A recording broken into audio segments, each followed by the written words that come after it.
AEW Double or Nothing news. Adam Copeland breaks his tibia. Now, what the hell? we often discuss injuries after an AEW pay-per-view, and this is no different.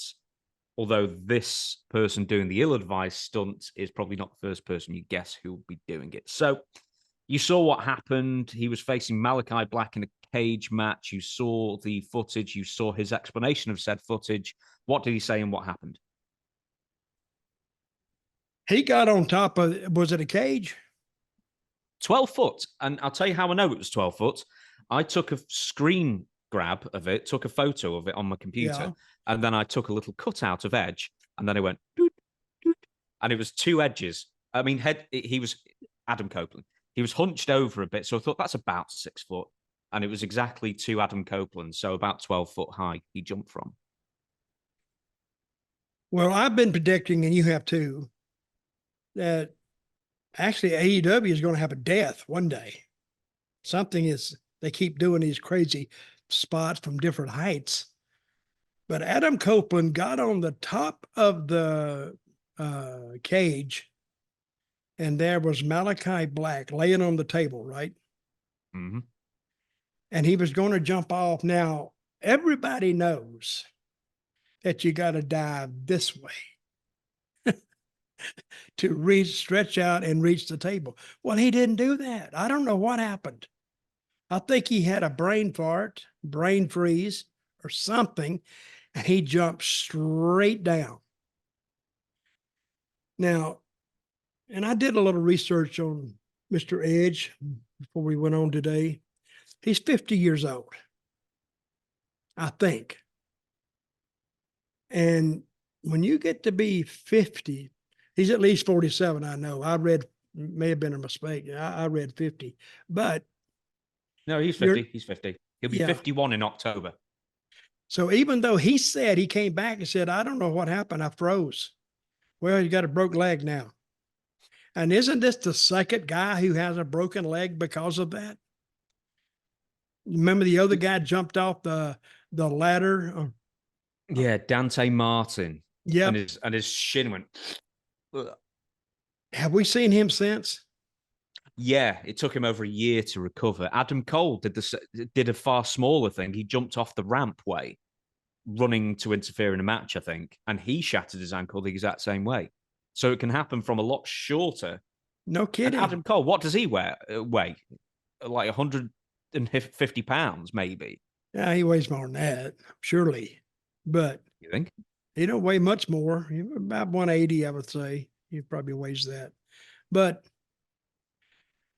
there's no reason for Edge, Adam Copeland, to even do the move. I don't know what he's trying to prove. He's got his money. He got booked. He got his money.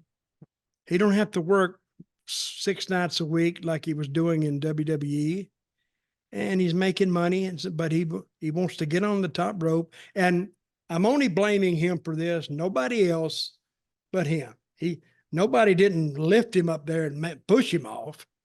He got up there on his own volition, and it screwed up. And the people will remember that move. I say this a lot. The people will remember the move about 15 seconds, and he'll remember it the rest of his life. So, and it's a wonder more people don't get her. See, he says his brain tells him, yeah, you can do it. You can do it. And that's true. Your brain tells you, oh, I can do this. But your body says, what the hell are you thinking? I'm not doing this. But then when you go anyway, well, the body's got to follow if you go, and he ends up. And it looked bad too. It didn't look like Sid's leg when Sid broke his leg. Sid's leg, I can't even watch it.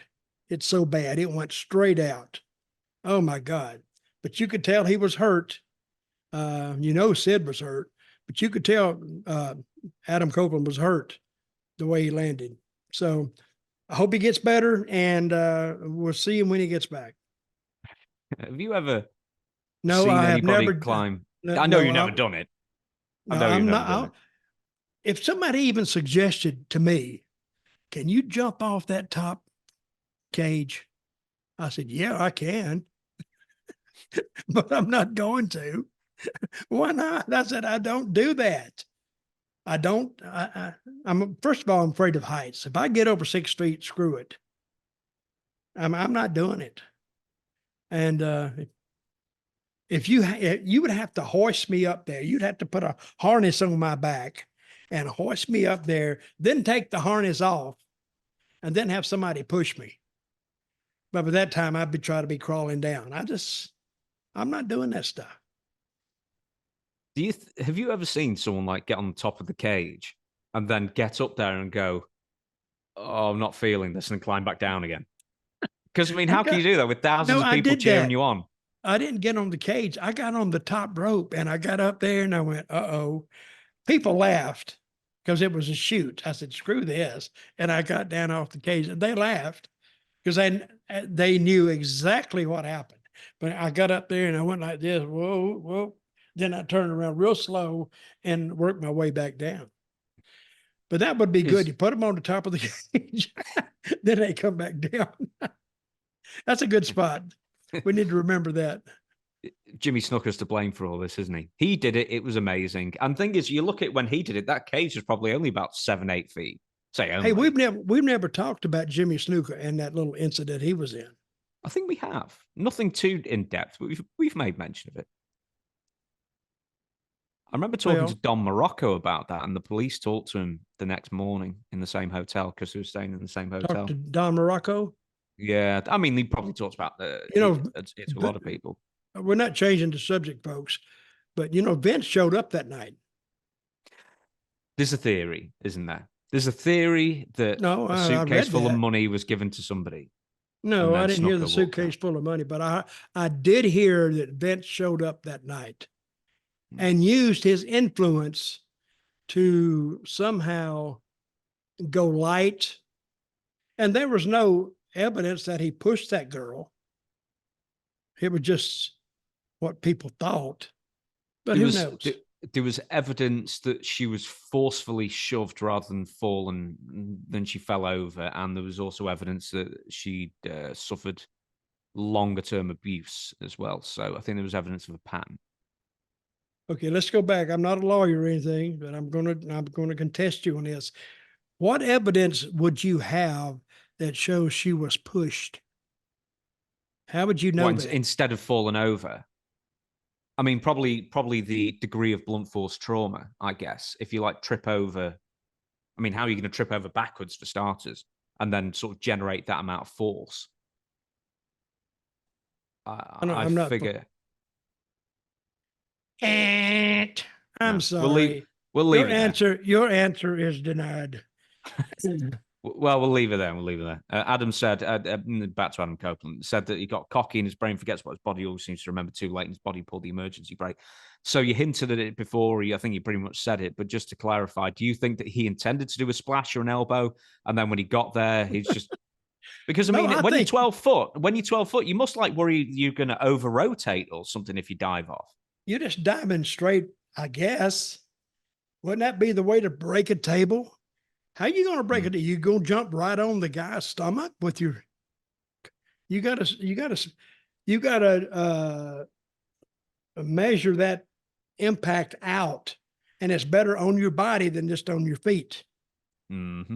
I don't know what he was thinking. I don't think he knows what he was thinking, but I know what he's doing today, and he's taking some pain pills for the pain.